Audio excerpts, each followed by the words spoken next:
ध्यान का मतलब है वर्तमान। आज यहाँ और अभी में हो जाना। मैंने कहा ध्यान जो है वो वर्तमान है। अगर ध्यान वर्तमान है या वर्तमान पे ध्यान है तो भविष्य सुरक्षित है। आज के हालात पर, इस वर्तमान परिस्थिति में हमें क्या करना चाहिए, इस संदर्भ में एक बहुत ही सुंदर कथा मैं आपसे कहने जा रहा हूँ। आज हमारी बात हम इस कथा से शुरू करते हैं। बहुत प्रसिद्ध कथा है राजा परीक्षित की। राजा परीक्षित ये पोते थे पांडवों के, ग्रैंडसन, प्रपोत्र, और इनके बारे में ऐसा कहते हैं कि ये बहुत ही धर्मनिष्ठ और बहुत ही धर्मपरायण, सत्यनिष्ठ, ऐसे बहुत लोगों का बड़ा ख्याल रखने वाले, प्रजा को अपना परिवार समझने वाले ऐसे राजा रहे। एक बार की बात है कि राजा परीक्षित जो है वो जंगल में आखेट के लिए गए। और कहानी बड़ी सुंदर है। इस कहानी के बहुत सारे हिस्से हैं। तो पहला जो हिस्सा है वो ये है कि जब वो जंगल में गए और भटक रहे थे, उनको कोई शिकार नहीं मिल रहा था, तो उसी दौरान उनके सामने एक व्यक्ति प्रकट हुआ, जिसको देख करके राजा परीक्षित ने कहा कि भाई तुम कौन हो और तुमने मेरा रास्ता क्यों रोका है। तो उसने कहा कि मैं कलयुग हूँ। तो राजा परीक्षित ने कहा कि भाई कलयुग का संग तो बुरे का संग है, तो तुम्हारा हमारे राज्य में कोई स्वागत नहीं है, निकलो यहाँ से। तो उसने कहा कि मुझे आपको स्थान देना पड़ेगा, क्योंकि मैं कलयुग हूँ, मैं समय हूँ और समय बदलता है। तो सतयुग था, त्रेता था, द्वापर आया, तो मैं भी आऊँगा ही, मुझे आप कैसे रोक सकते हैं। और अगर आप रोकेंगे तो काल आपको ही निकल जाएगा, आपको रोक लेगा, तो आप मुझे रोक नहीं सकते। राजा ने कहा कि नहीं, ऐसा नहीं है, मुझे तुम जानते हो मैं कौन हूँ, मैं पांडवों का प्रपौत्र हूँ। श्री कृष्ण ने खुद मेरी गर्भ में रक्षा की थी। उस समय जब लड़ाई चल रही थी तो परीक्षित की हत्या गर्भ में हो जाने वाली थी, पर कृष्ण ने उन्हें बचा लिया था। तो उन्होंने कहा कि मेरे पे इतनी कृपा है कृष्ण की, और तुम मुझे ही चैलेंज करते हो, मुझे चुनौती देते हो, तो मैं तुम्हें समाप्त कर दूंगा। कलयुग ने कहा कि देखिए, आप मेरी बात समझिए, मैं आपका बहुत सम्मान करता हूँ, क्योंकि आप बहुत ही धर्मनिष्ठ व्यक्ति हैं, आपने कोई ऐसा पाप नहीं किया जीवन में, आप बहुत पुण्यवान हैं, तो आपकी बात भी मैं रखना चाहता हूँ, आपका सम्मान भी करना चाहता हूँ, पर मेरा जो स्वभाव है मुझे तो आना ही है। तो अब क्या करते, दोनों विचार में पड़े। तो कलयुग ने कहा कि एक काम करें, आप मुझे किन्हीं खास स्थान, कोई खास जगह दे दें, मैं सब दूर नहीं रहता, कोई खास जगह दे दें। परीक्षित ने कहा ये हो सकता है, तो मैं तुम्हें, अब तुम चूंकि मुझसे रहने की जगह मांग रहे हो और मैं राजा हूँ, तो मैं किसी को आश्रय देने से इनकार नहीं कर सकता, तो चलो तुम 4 जगह रहना। कलयुग ने कहा बताए कहाँ। तो जो तामसिक दशाएं हैं, काम, क्रोध, लोभ, मद, उनकी बात बड़े समझते थे परीक्षित। तो परीक्षित ने कहा कि तुम ऐसा करना कि जहां भी जुआ खेला जाए वहां तुम होना, जहां भी शराब पी जाए, मदपान किया जाए वहां तुम होना, जहां पर स्त्री गमन यानी किसी स्त्री के साथ जबरदस्ती की जा रही है वहां तुम होना, और जहां हिंसा होती हो वहां तुम होना। तो कलयुग ने कहा धन्यवाद, मगर कलयुग बोला कि थोड़ी जगह कम पड़ रही है, कुछ और जगह मिलेगी। परीक्षित ने कहा बस ये हो गया, क्योंकि ये तामसिक वृत्तियां हैं। परीक्षित ने कहा जो तमस में है वो यूं ही अंधेरे में है, तो कलयुग उसका और क्या बिगाड़ लेगा। मगर कलयुग ने कहा कि नहीं, मुझे थोड़ी सी और जगह दीजिए, एक जगह और दीजिए। अब तमस की बात तो पूरी हो गई थी, काम, क्रोध, लोभ, मोह, ये तमस है। परीक्षित क्या करते, परीक्षित ने कहा चलो ठीक है, तो राजसिक गुणों में भी चूंकि वहां भी पाप हो सकता है, तो तुम, रजस गुण है धन में, और धन आता है स्वर्ण से, तो तुम स्वर्ण में भी रह सकते हो। बस ये बात परीक्षित ने कह के बड़ी गलती कर दी। जैसे ही परीक्षित ने ऐसा कहा तो परीक्षित ने स्वर्ण मुकुट पहन रखा था, तो स्वर्ण मुकुट में ये विराजमान हो गए कलयुग। उन्होंने कहा बहुत ही बढ़िया, अब इसके मुकुट में रहना है मुझे, तो इसकी बुद्धि भ्रष्ट करूंगा। परीक्षित आगे बढ़े और अपना आखेट नहीं मिलने से वो बड़े परेशान थे, भूखे प्यासे थे, शाम हो चली थी, दिन भर भटके थे। तो चलते चलते चलते वो एक आश्रम में पहुंच गए। उस आश्रम में उन्होंने देखा कि शमीक ऋषि जो है वो ध्यान में बैठे हैं, वो समाधि अवस्था में है, वो शरीर में नहीं है, वो तो पार है, संपूर्ण समाधान, कुछ भी पाने खोने को नहीं है, सब एक हो गया है। तो शमीक बिल्कुल डूबे हुए हैं अपने भीतर। अब इन्होंने जाके जरा जोर से बोला कि भाई मैं प्यासा हूं, भूखा हूं, कोई है कि नहीं है? जबकि वो देख रहे हैं शमीक बैठे हैं। उन्होंने सोचा कि ये ध्यान से उड़ जाएंगे मेरी बात सुन के, पर शमीक तो खोए हुए हैं। तो उन्होंने कहा कि अरे कोई है कि नहीं है, मैं प्यासा हूं, भूखा हूं। तब कलयुग ने उनको कहा कि अरे ये ढोंगी है। अब कलयुग उनके मुकुट में है, तो कलयुग परीक्षित से कहता है अरे ये ढोंगी है, ये महात्मा, ये बन रहा है, इसको सब आपकी तुम्हारी आवाज आ रही है पर ये मान नहीं रहा है, और ये राजा का कोई सम्मान नहीं कर रहा है। राजा आया तो इसको खड़े हो जाना चाहिए, इसको आपको सम्मान देना चाहिए। अब देखिए कलयुग कैसी बुद्धि देता है, आपका सम्मान नहीं हो रहा है, आपको कोई पूछ नहीं रहा है। जब आपके भीतर भी ऐसा भाव आए तो समझ लेना ये कलयुग दे रहा है आपको ज्ञान। तो कलयुग ने कहा अरे आप राजा हो, आपका सम्मान नहीं हो रहा। तो राजा ने कहा कि अरे हाँ बात तो सही है। उन्होंने तो राजा तो क्या है, धनुष तीर निकाल लिया और धनुष से वो बोला कि इसको समाप्ति कर देता हूँ। मगर चूंकि परीक्षित एक धर्मपरायण धर्मनिष्ठ व्यक्ति रहे तो उनके भीतर सत्व का तत्व भी था। मैंने कहा आपसे तीनों तत्व होते हैं, सत्व भी होता है, रजस भी होता है और तमस भी होता है। तमस पर भारी पड़ रहा था कलयुग, मगर सत्व बहुत था, सत्व की संख्या ज्यादा थी, उनके परसेंटेज ज्यादा था। तो उन्होंने उनके सत्व ने उनको रोक लिया कि अरे तुम ये क्या कर रहे हो। उनके भीतर से भी आवाज आई। अब देखिए कलयुग की भी आवाज आती है और आपके भीतर से भी आवाज आती है। उनके भीतर से आवाज आई कि अरे ठहरो, ये तुम क्या कर रहे हो, तुम एक ऋषि को मार रहे हो, प्राण ले रहे हो। तो रुक गए, सत्व ने रोक लिया। अब देखिए बड़ी भीतर चल रहा है विवाद, क्या किया जाए। तो गुस्सा भी है क्योंकि कलयुग ने गुस्सा तो दिला ही दिया है कि इसका कुछ तो करो। अब क्या करूं, प्राण नहीं ले सकता। तो वहां एक मरा हुआ सांप पड़ा था। परीक्षित ने सोचा इसको कुछ तो सजा दी जाए। तो वो मरे हुए सांप को परीक्षित ने उठाया और ऋषि शमीक के गले में डाल दिया। अब शमीक को कुछ ख्याल नहीं, शमीक अपने डूबे हैं ध्यान में, उनको कहाँ फर्क पड़ता है सब चीजों से, छोटी बड़ी चीजों से। मगर हुआ यूं कि कुछ वहां के जो गुरुकुल के बच्चे थे वो छुप के देख रहे थे सारा खेल। तो बच्चे दौड़ के गए और ऋषि शमीक का पुत्र श्रृंगी स्नान कर रहा था कहीं दूर तालाब में।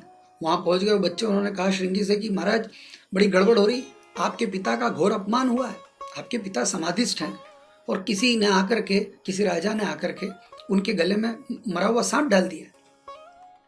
श्रृंगी को बड़ा गुस्सा आया। श्रृंगी ने कहा कि मेरे पिता मतलब क्या, मतलब पूरी पृथ्वी पर उनका सम्मान, पूरी पृथ्वी पर शमीक का सम्मान था, उनके प्रति बहुत आदर भाव था, वो आत्म उपलब्ध ऋषि थे। तो उन्होंने कहा कि मेरे गुरु, मेरे पिता का सम्मान नहीं किया उसने और इतना अपमान कर दिया, उसने मरा हुआ सांप डाल दिया।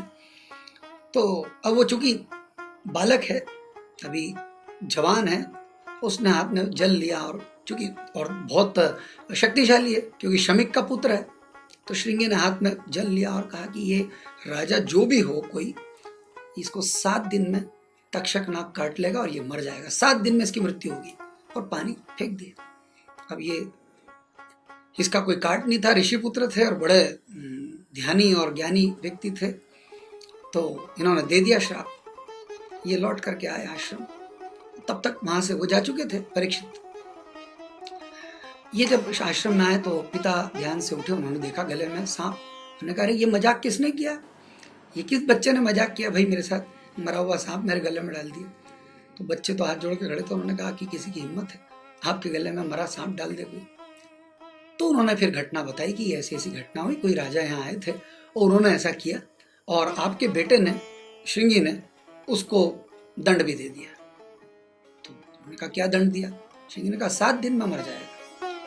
राजा ने कहा कि ये तुमने गलती की, ये तुम अबोध बालक, ये तुमसे बड़ी गलती हो गई, क्योंकि तुमने श्राप देने के पहले ये देखना था कि वो व्यक्ति कौन है जिसको तुम श्राप दे रहे हो। क्या तुम जानते हो उस राजा को? श्रृंगी नीचे मुंह करके खड़े रहे।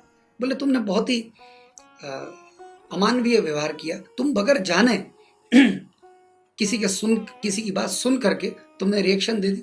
और वो कौन व्यक्ति, वो कौन, क्या है? फिर शमीक ने आंख बंद की, अपने तीसरे नेत्र पर देखा, उन्हें पता चला क्या घटनाक्रम हुई। उन्होंने कहा अरे ये तो राजा परीक्षित थे और राजा परीक्षित अगर मिट गया तो यहाँ तो अधर्म हो जाएगा, क्योंकि राजा परीक्षित तो है जिसने सब कुछ संभाल के रखा है। वो इतना शानदार राजा है, एक एक व्यक्ति का उसको ख्याल है। ये सारी प्रजा जो सुख भोग रही है, ये धर्मनिष्ठ जो प्रजा हो गई है, वो उस धर्मनिष्ठ राजा के कारण है। अगर तुमने ये दे दिया है श्राप, तो ये श्राप तो चूंकि पूरा होगा, तुम्हारी साधना का बल है, मगर ये बड़ी गड़बड़ हो जाएगी, इसको तो बचाना पड़ेगा। बड़े नाराज हुए अपने बेटे पर। बच्चों के हाथ में शक्ति देने के साथ ही साथ उनको संस्कार देने की भी बड़ी आवश्यकता है। कहीं चूक हो गई, ऋषि शमीक से संस्कार नहीं दे सके। आप ध्यान सीखते हैं, ध्यान के साथ सत्संग क्यों जरूरी है? क्योंकि ध्यान से आपके भीतर शक्ति प्रकट होती है, पर वो शक्ति सही मार्ग में लगे, इसलिए गुरु का होना, किसी मार्गदर्शक का होना बहुत जरूरी है। नहीं तो ध्यान की शक्ति से आपके भीतर जो विचार बने, तो वो जो विचार बनते हैं वो फलित होते हैं। तो आपके भीतर कोई ऐसा नेगेटिव विचार न बने, इसलिए गुरु का सतत सानिध्य, उनको सुनते रहना, किन्हीं ऋषियों को, किन्हीं आत्म उपलब्ध व्यक्तियों को सुनते रहना, उनका सत्संग करना बड़ा जरूरी है। तो श्रृंगी से गलती हो गई। शमीक वहां से निकले, उन्होंने कहा मुझे परीक्षित से मिलना पड़ेगा। वो परीक्षित के महल पहुंचे। इधर परीक्षित जब महल पहुंचे, उन्होंने जैसे ही अपना मुकुट उतारा तो होश में आ गए। कलयुग का प्रभाव एकदम गया, तो होश में आ गए। उन्होंने कहा ये क्या, मैंने ये क्या कर दिया? मैं किसी ऋषि के गले में सांप डाल के आ गया, और वो भी किसके? शमीक के। वो रानियों को कहने लगे कि अरे भैया बहुत ही मुश्किल हो गई है, अब ये बहुत, पता नहीं ये बात कहाँ तक जाएगी, क्योंकि शमीक जैसा ऋषि और उनके साथ में इस तरह का दुर्व्यवहार करके आ गया। मुझे अभी रातों रात वहां जाना पड़ेगा और मुझे उनसे माफी मांगनी पड़ेगी। परीक्षित तैयारी कर रहा है निकलने की। इधर शमीक वहां पहुंच जाते हैं। शमीक को वो पहरेदार रोक लेते, कहते हैं रात का समय है, राजा रानियों के साथ है, राजा विश्राम में है, आप कोई मिल नहीं सकते। शमीक कहते हैं कि उसकी जान खतरे में, उसको बोलो जाके, मैं कोई उसको मिलने बात करने, कोई दान दक्षिणा लेने नहीं आया हूँ, उसको बोलो उसकी जान खतरे में।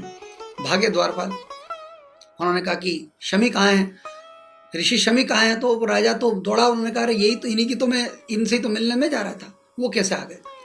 खैर शमीक के पांव धोए राजा ने, और राजा के आंखों से अश्रु भी बह रहे हैं। सिर्फ जल से ही नहीं, अपने अश्रु से भी उन्होंने पांव धोए और शमीक का पूरा सम्मान किया, जैसा कि उस समय होता था, अतिथि देवो भव। और उनको बैठाया आसन पर और कहा कि इस समय आपका आना, और मुझे मालूम है मुझसे जो गलती हो गई, मुझसे जो पाप हुआ है, उसके लिए तो मैं आपसे आंखें नहीं मिला पा रहा हूँ, उसके लिए आप क्षमा करें, पर आपका यहाँ आना कैसे हो गया? शमीक ने कहा भाई गलती ये हो गई है तुमसे, एक तो जो हुआ वो हुआ, पर मेरे बेटे ने, श्रृंगी ने तुम्हें श्राप दे दिया है, 7 दिन के अंदर तुम्हारी मृत्यु होगी। जैसी कहा शमीक ऋषि ने ऐसा, तो राजा की रानियां तो सब बेहोश हो गए। तो उनको पक्का था कि क्योंकि शमीक कह दे या शमीक का बेटा श्रृंगी कह दे तो बात टाली नहीं जा सकती। ध्यान का इतना बल है, तप का इतना बल है, साधना का ऐसा बल है, तो कह दिया तो कह दिया, हो गई होगा, अस्तित्व रोक नहीं सकता उसको।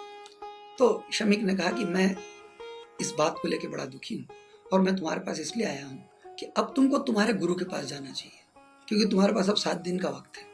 तो गुरु के पास जाओ और अपने गुरु से पूछो कि मुझे इन 7 दिनों में क्या करना चाहिए। तुम्हारा गुरु तुमको बताएगा कि तुमको अभी अंतिम वक्त में क्या करना चाहिए, क्या तुम करो जिससे तुम्हारा अगला जन्म हो तो तुम अच्छे लोक में तुम्हारा जन्म हो, तुम बेहतर हो, इस जन्म से बेहतर अगले जन्म में बनो, या तुमको वो रास्ता बता सके मुक्ति का, मोक्ष का, तो वो बात करो, पर तुम अपने गुरु के पास जाओ। अब यहाँ पर रास्ता शमीक भी बता सकते हैं, पर एक गुरु के साथ हमारा कोई डोरबंदी होती है, हमारा प्रेम परिणय सूत्र जो है वो बंधा रहता है। वो गुरु के साथ एक तरह से हमारा ब्याह भी हो जाता है, हमारा विवाह ही हो जाता है। मुझसे अक्सर लोग पूछते हैं आपने विवाह नहीं किया? मैंने कहा किया ना, सदगुरु से विवाह किया, और उसके बाद किसी विवाह की जरूरत नहीं पड़ती। तो गुरु के साथ हमारा बंधन, हमारा सूत्र बंधा होता है। तो शमीक ने कहा तुम तुम्हारे गुरु के पास जाओ। वो अपने गुरु के पास गए, उन्होंने कहा कि मुझे मृत्यु का भय नहीं है, ये जो हो गया हो गया, मैं मरूंगा, उसका भय नहीं है, पर चूंकि मैं समय कम है तो आप मुझे बताएं कि मुझे अब क्या करना चाहिए।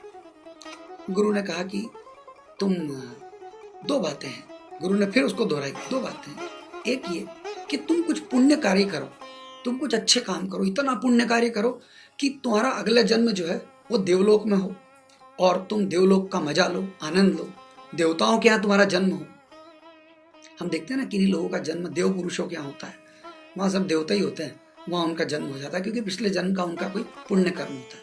तो उन्होंने कहा देवलोक में तुम्हारा जन्म हो, मगर याद रखना, अब गुरु की देखिए बात किसी साफ है, गुरु कहते हैं याद रखना कि पुण्य कर्म करके देवलोक में तुम्हारा जन्म होगा, मगर एक दिन ये पुण्य कर्म फिर समाप्त हो जाएंगे और फिर तुमको पृथ्वी लोक पर गिरना होगा।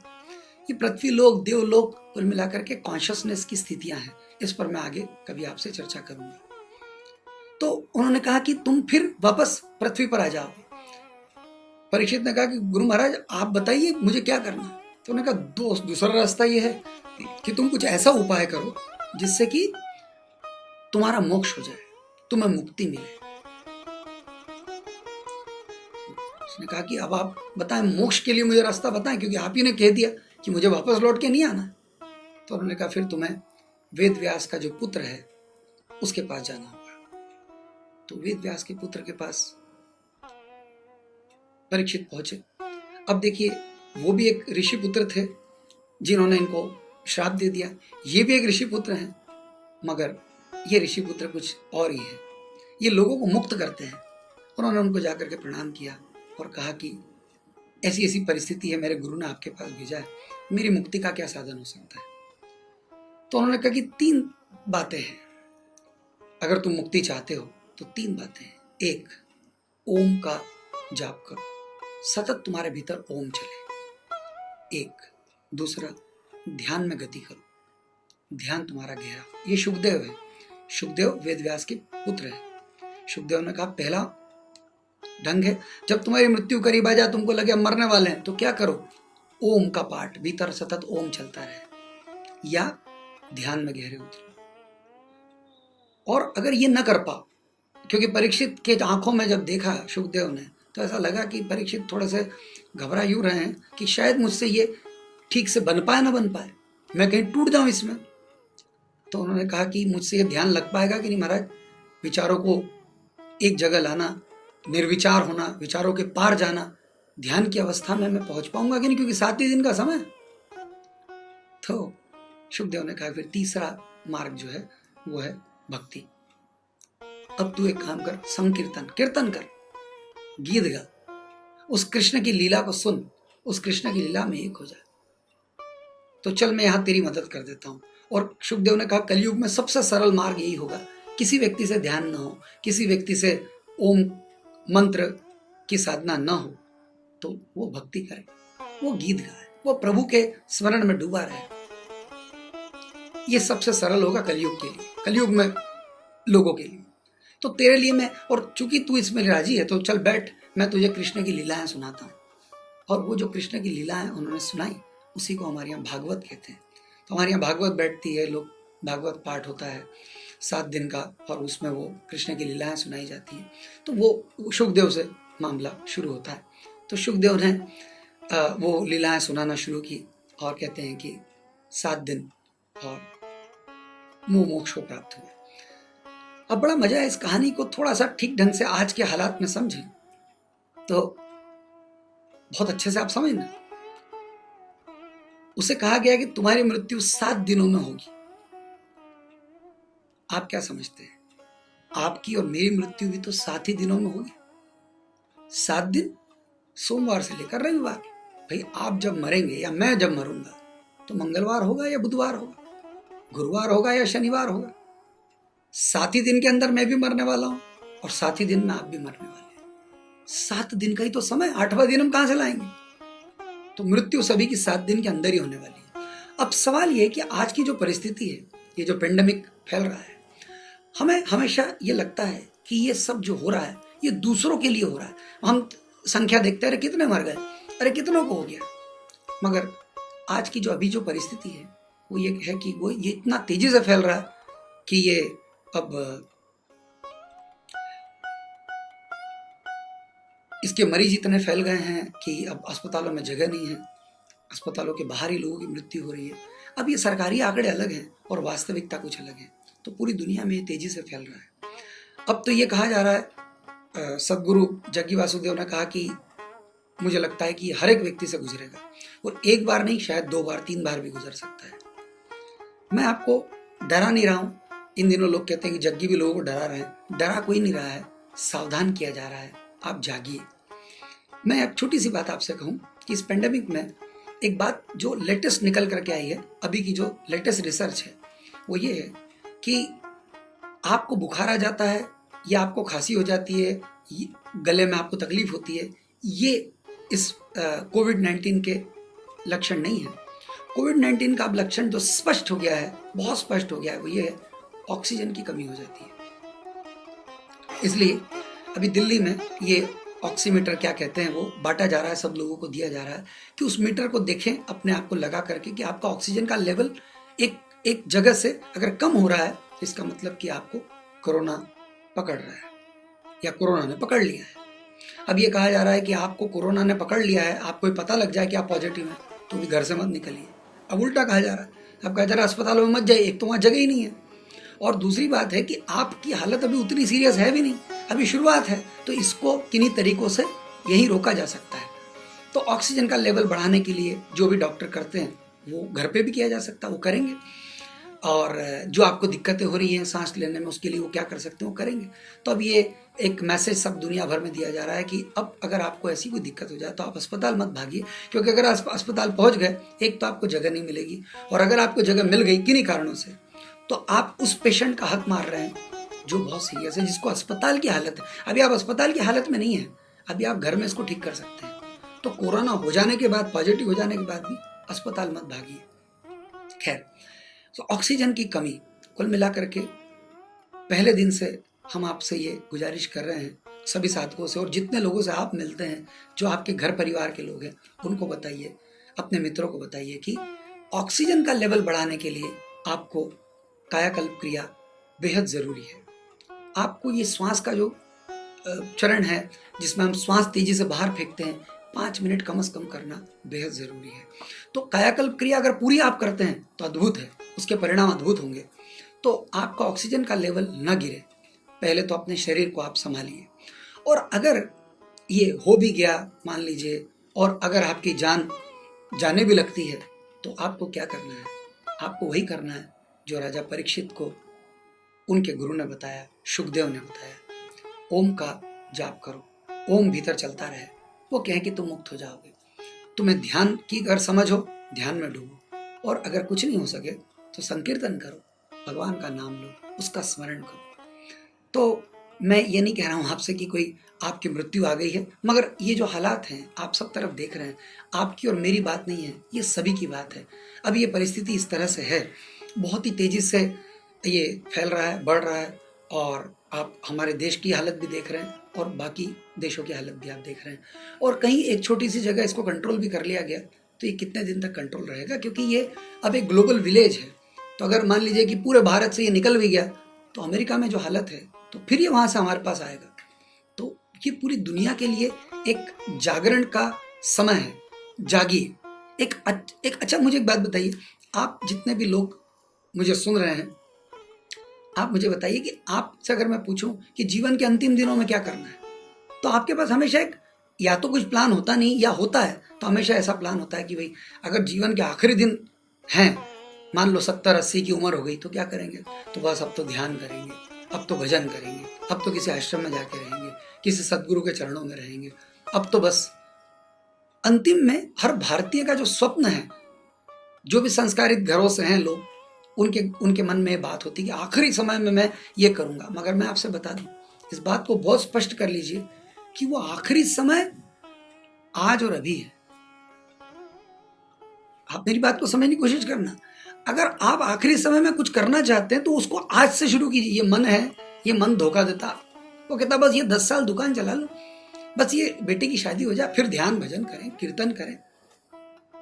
रामकृष्ण परमहंस मुझे याद आ जाते हैं। रामकृष्ण परमहंस बड़ा स्पष्ट रूप से, बड़ा सीधा कहते हैं कि सब कुछ छोड़ दो। वो कहते हैं पढ़ाई लिखाई छोड़ दो, धन कमाना छोड़ दो, सब छोड़ दो, सबसे पहले स्वयं को जानो, उसके बाद ये सब करो। वो तो कहते हैं सब छोड़ो, एक ही चीज और एक ही चीज प्रायोरिटी पर है, वो कहते हैं स्वयं को जान लो। क्योंकि तुम जब स्वयं को जान लोगे तो तुम्हारे पास आने वाला धन भी ठीक ढंग से उपयोग में होगा। तुम स्वयं को जान लोगे तो तुम्हारी शिक्षा, तुम्हारा ज्ञान ठीक मार्ग पर काम करेगा। आज तुम्हारी शिक्षा, तुम्हारा ज्ञान, तुम्हारा धन कहाँ लग रहा है? एक नासमझ के हाथ में अगर ये सब चीजें हैं तो उसका क्या उपयोग है? तो श्री परमहंस कहते हैं कि सब छोड़ करके अपने को जानो, उस परम सत्ता को जानो। एक बार वो भीतर जोत जल गई, एक बार वो किरण आपके भीतर फूट गई, उसके बाद आप जो भी करेंगे वो सार्थक होगा। और उस किरण के फूटने के पहले आप जो भी करते हैं वो कितना ही सार्थक दिखता हो, पर वो निरर्थक है। तो मैंने आपको थोड़ी जगाने के लिए आज ये बात कही कि इस कहानी, ये जो कहानी है, हम सब राजा परीक्षित हैं अभी, और अब हमारे पास एक स्पष्ट संदेश है कि हम इन तीनों में से किसी एक बात को ले लें, या तो हम मंत्र को ले लें, या हम ध्यान को लें, या हम कीर्तन को। तो अंतिम सूत्र आज का कि श्रेष्ठ को अभी और यहां करो और अश्रेष्ठ को टाल दो। ये मेरे गुरु ने मुझे सूत्र दिया और मेरा जीवन बदल गया। उन्होंने कहा सार्थक अभी और तुरंत करना है और निरर्थक को टाल देना है। किसी से माफी मांगनी है अभी और तुरंत, जितनी जल्दी हो जाए, और किसी को थप्पड़ मारना है, टाल दो, कल मार लेंगे। बस अगर शुभ को आपने अभी किया और अशुभ को टाला, इतने सूत्र में तो आपका जीवन बन गया। और आप जानते हैं शुभ क्या है?